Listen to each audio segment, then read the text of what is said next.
sim, até agora eu não perdi um campeonato só para mim nesse. De maneira que foi as licenças, de maneira que foi bem disputado? Sim, foi bem disputado, principalmente nesse playoff, foi bem disputado.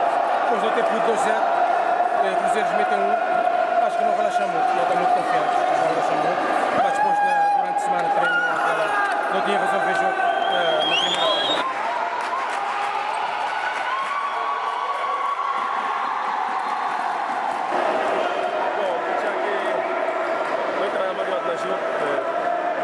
Sentir pressão e bateu muito forte.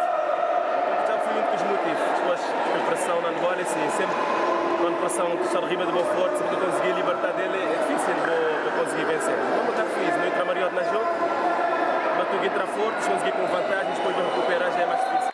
Eles mostrar que fui o melhor, eles vencer, né, de maneira. Não lutar, mas eles fui o melhor de nós. Agora é continuar a lutar e não esperar que eles fizer um bom façanha no campeonato de Cabo Verde, depois a taça do sem direito, depois já é sucesso.